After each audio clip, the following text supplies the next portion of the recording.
मध्ये मध्ये थांबत जा. नमस्कार मित्रांनो, आज आमच्या देवली गावामध्ये आमच्या घराचं बांधकाम चालू असताना आम्हाला एक अतिशय विषारी असा साप सापडला. पण आम्ही त्याची हत्या न करता त्याला आम्ही एका बंद डब्यामध्ये पकडून आणलं आहे.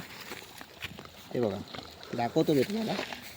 तर आम्ही याची हत्या न करता असे जर दुर्मिळ आणि जर विषारी साप जर आपल्याला सापडले तर आपण त्यांना जंगलामध्ये किंवा सर्पमित्रांच्या हाती देऊन त्यांचं पण जीवन वाचवू शकतो.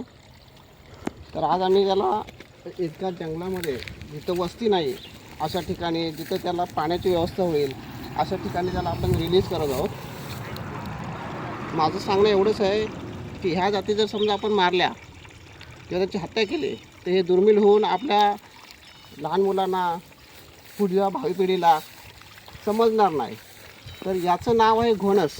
हा अतिशय विषारी आहे, म्हणून त्याला आपण गावाच्या बाहेर म्हणजे खूप अशा अंतरावर जंगल असेल अशा ठिकाणी आपण त्याला आता आज रिलीज करत आहोत. बघा.